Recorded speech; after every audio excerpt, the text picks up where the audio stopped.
Malheureusement, j'ai pas été à bout de ces études-là. J'ai pas été à bout de plusieurs parcours d'études. C'était compliqué de me voir revenir en arrière. J'ai été suivie par une psychiatre et une psychologue quelque temps. Je me reconnaissais pas. Quand j'ai quelque chose en tête et que je sais que ça va pas et que je sais que je vais pas pouvoir le faire, je vais pas le faire en fait.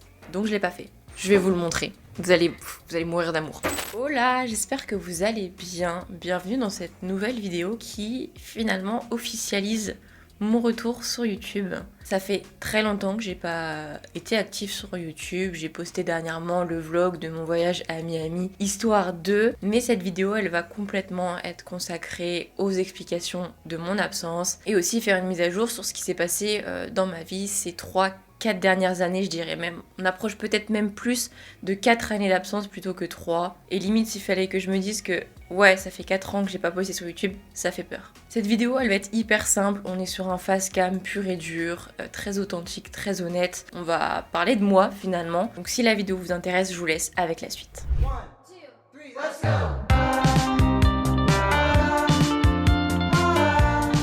J'ai pas vraiment d'excuses sur ces 3 dernières années. C'est ce que tout youtubeur ou youtubeuse dit quand il est absent. Mais pour le coup, c'est assez vrai pour mon cas. À l'époque où j'étais vraiment active sur YouTube, je vivais à Toulouse et j'étais dans un parcours d'études justement dans l'audiovisuel. Donc je faisais un bachelor qui à terme m'aurait permis de travailler dans le cinéma, dans la télévision, sur YouTube, n'importe où dans le milieu de l'audiovisuel. Malheureusement, j'ai pas été à bout de ces études-là. J'ai pas été à bout de plusieurs parcours d'études d'ailleurs. C'était pas la première fois que je me réorientais. Enfin, c'est assez complexe, j'ai une relation assez complexe avec les études. Et donc au bout de seulement 2 mois, ouais, ça a été très rapide. Je me suis rendu compte que c'était pas ce que je voulais faire pour la simple et bonne raison que, à l'époque, j'étais très passionnée par YouTube. Je faisais beaucoup de vidéos sur YouTube. Enfin, beaucoup, on s'entend en disant que je postais 1 fois par semaine. Et j'adorais ça. Et en fait, ce qui m'a poussée à suivre ce parcours d'études en audiovisuel, c'est que justement, j'étais passionnée par les vidéos depuis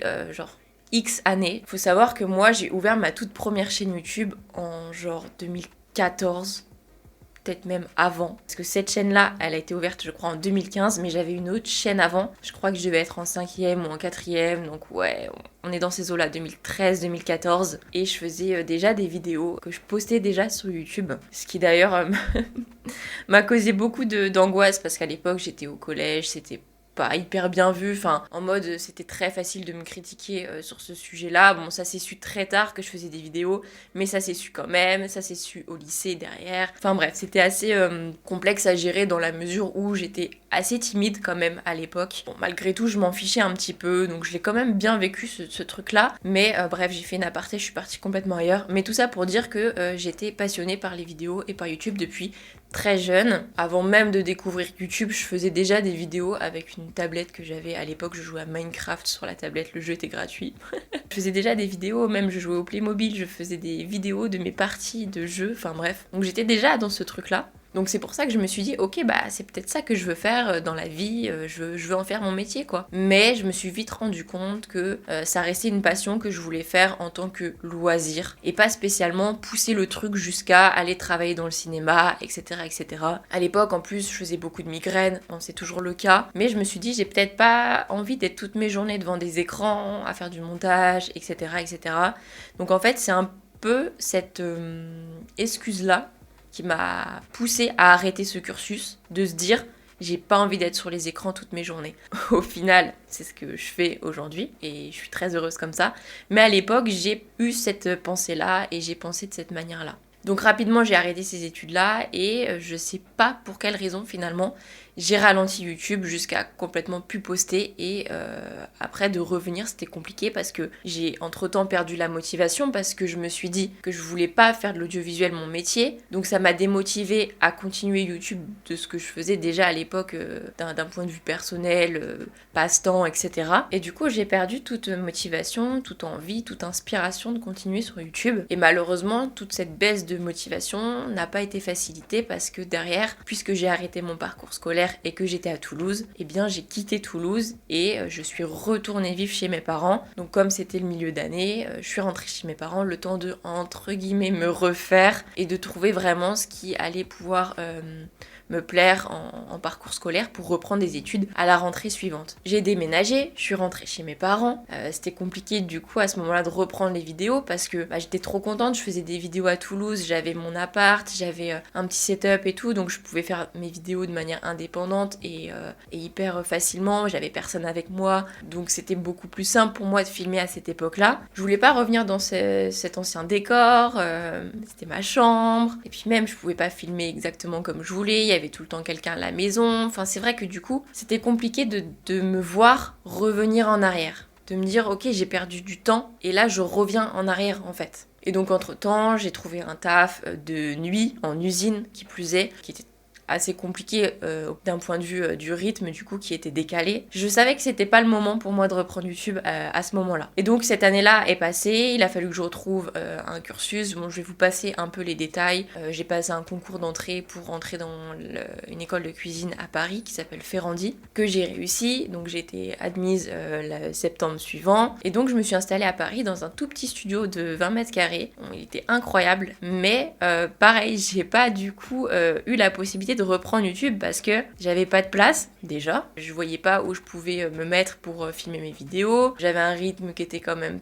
très fort. Mes journées elles commençaient très tôt, notamment quand j'avais des cours de cuisine où du coup fallait être en labo très tôt. Enfin bref, je me souviens que je me levais quasi tous les jours à 5h, fallait que je prenne le premier métro. Enfin il y avait un rythme quand même qui était assez soutenu, au-delà de mes journées en présence à l'école. Derrière t'as tout le travail qui t'est demandé en plus. C'était quand même une école qui est assez exigeante, donc à côté de ça t'as un énorme travail à fournir à côté de l'école pour t'entraîner, pour réviser, parce qu'au-delà des matières pratiques de la cuisine, t'as aussi toutes les matières techniques. Il y avait quand même un rythme qui était très soutenu et que je n'ai pas réussi à suivre parce que j'ai arrêté ce cursus. Encore une fois, madame s'est réorientée pour pas changer finalement. C'était pas fait pour moi. Je vais pas débattre hyper longtemps sur ce sujet-là. Je pourrais faire une vidéo en aparté vraiment sur mon parcours en cuisine. Ça pourrait intéresser des gens, j'imagine, parce que c'est pas évident d'entrer dans cette école-là. Je pourrais parler de mon expérience, pourquoi ça l'a pas fait, pourquoi ci, pourquoi ça. Why not? On verra. Mais à ce moment-là de ma vie et de mon parcours scolaire, donc on est presque à la moitié de l'année. J'ai fait mon stage dans un des plus grands palaces de Paris. Et en fait, pendant mon stage, la dégringolade. Psychologiquement, mentalement, j'avais de gros problèmes d'anxiété, de stress, c'était maladif. Je pouvais plus aller en stage, je faisais des crises d'angoisse à gogo. C'était très compliqué et j'entrais du coup dans ce cercle vicieux où je commençais à m'absenter, que ce soit en stage ou même retour d'école. Donc j'allais voir le médecin qui me faisait un arrêt et j'arrivais pas à revenir derrière. J'avais peur du regard des gens, qu'on me juge. Enfin, la reprise était très compliqué. Donc je retournais voir le médecin, je faisais prolonger l'arrêt, etc. jusqu'à ce que finalement, sur les 3 mois de stage, 4 mois de stage, je sais plus, j'ai dû peut-être faire juste la moitié. Donc pour vous dire à quel point ça me bouffait la vie. Donc la période du stage se passe, après il y a un retour à l'école qui est impossible pour moi. En plus, on reprend, il y a déjà des examens, il y a un stress, vraiment, je sais que je suis de nature anxieuse et stressée. Mais là, vraiment, je me reconnaissais pas. C'était des angoisses, mais pas possible. Je pouvais pas aller en cours. J'essayais pourtant de me mentaliser et de me dire, mais ça va, tu joues pas ta vie, un petit peu quand même. Mais j'essayais de relativiser et malgré tout, je me levais le matin, je me préparais. Et le moment de partir, impossible pour moi. Donc ouais, cette période, elle a été assez compliquée. J'ai été suivie par une psychiatre et une psychologue quelques temps. J'ai été mise sous un traitement d'antidépresseurs et d'anxiolytiques pour justement essayer de me canaliser, me calmer par rapport à ça. Et surtout essayer de retrouver un rythme de vie et de pensée plus positive parce que ça allait pas du tout à cette époque-là. La fin de l'année était proche. Ma psychologue, elle était là en mode fais-le, ça va te faire du bien, fais la fin de l'année, passe les examens. Meuf, quand j'ai quelque chose en tête et que je sais que ça va pas et que je sais que je vais pas pouvoir le faire, je vais pas le faire en fait. Donc je l'ai pas fait. Pour la 3e fois de ma vie, à ce moment-là, je me rends dans le bureau de la directrice de l'école pour lui dire c'est ciao, je me casse. Parce que pour ceux qui n'auraient pas suivi, j'ai eu 3 réorientations scolaires. J'ai fait d'abord de la communication, un BTS, que j'ai pas fini. Du coup, le bachelor audiovisuel, que j'ai pas fini, voire limite très peu commencé. Et le bachelor cuisine que j'ai fait un tiers, quoi. Donc j'ai arrêté mes études, je me suis déscolarisée et je me suis dit c'est pas fait pour moi en fait les études, ce cadre scolaire en présentiel c'était très peu pour moi et au contraire de ça j'adorais quand même apprendre mais quand tout se passait en distance. La période Covid j'ai adoré parce que je pouvais suivre le cours tranquille depuis chez moi et j'étais très productive de cette manière-là. Mais en présentiel, dès lors où il y avait des examens, ce genre de choses, c'était l'angoisse pas possible quoi. Et je saurais expliquer pourquoi. Même collège, lycée, j'ai eu des angoisses, des petites périodes de stress, mais comme tout le monde, mais j'arrivais quand même à y aller. Enfin, je sais pas ce qui a fait que ça a pris un tournant de la sorte. Donc je me suis déscolarisée et je me suis dit ok, qu'est-ce que je fais? J'ai pas de diplôme en poche, si ce n'est mon bac. Qu'est-ce que je fais? Je comprends pas ce qui m'anime en fait. À ce moment-là, j'étais vraiment paumée. À un moment donné, j'ai eu une genre d'illumination. Je peux dire ça comme ça. Mais je me suis dit pourquoi pas travailler sur les réseaux sociaux. Ça me permettrait d'être à mon compte, de taffer d'où je veux, avec mon téléphone, mon ordinateur, et juste d'être 100% autonome, de pas avoir de trucs à faire en présentiel, et de tout faire quasi à distance, et de me gérer comme ça, avec mon propre emploi du temps. De là, ni une ni deux, j'ai suivi une petite formation en ligne pour me perfectionner sur les réseaux sociaux et le community management, bien que j'avais déjà énormément de bases, dû notamment à mon parcours en communication, en audiovisuel aussi, sur tout ce qui est prise de vue, etc. Et par rapport à mes propres connaissances, mes propres expériences. Et donc du coup, à ce moment-là, on est en septembre 2023, j'ouvre mon entreprise, je me mets à mon compte, et très rapidement, j'ai mes premières clientes, notamment dans le secteur beauté, bien-être, et je m'occupe de leurs réseaux sociaux, et c'est ce que je fais toujours actuellement. Donc à cette période-là, je suis toujours sur Paris, dans mon 20 mètres carrés, et je suis toute seule, ce qui m'embête beaucoup. Donc je finis par adopter un chien. Et oui. Klaus, viens, je vais vous le montrer. Vous allez mourir d'amour. Coucou! Voilà la petite boule de poil qui partage ma vie depuis plus de 2 ans maintenant. Rapidement, je me rends compte que la vie à Paris, elle m'angoisse aussi au possible. Il y a tout le temps du bruit, ça move dans tous les sens, ça va très très vite. Je vis du coup dans 20 mètres carrés, donc c'est compliqué pour moi de dissocier, on va dire, la partie perso et la partie pro. Comme du coup je travaille depuis la maison, c'était compliqué pour moi de faire la part des choses. J'ai oublié une période de ma vie là. J'ai oublié une partie. Entre la période où j'arrête Ferrandi et la période où je me lance à mon compte, il y a genre 3 mois en été, où du coup je prends Klaus, mais où je commence un petit taf qui va me permettre, on va dire, de vivre, parce que du coup j'arrête les études, enfin j'ai pas de revenus, fallait que je trouve un truc, et à ce moment-là je savais pas encore que je voulais me mettre à mon compte, enfin bref, il y a forcément un laps de temps qui est nécessaire pour vraiment faire les bons choix. Et donc du coup j'ai travaillé en tant que promotrice en boîte de nuit sur Paris. Bon, bref, là j'ai pas grand chose à raconter, si ce n'est que ça a pas duré très très longtemps, mais j'ai quand même kiffé ma life, je vous avoue, mais c'était pas un truc que je voulais faire toute ma vie, d'autant plus que le rythme était de nouveau décalé, comme du coup c'était la nuit, et que j'avais mon chien et que j'avais plus envie de profiter de lui la journée, d'être avec lui la nuit, et de pas être en décalé comme ça, c'était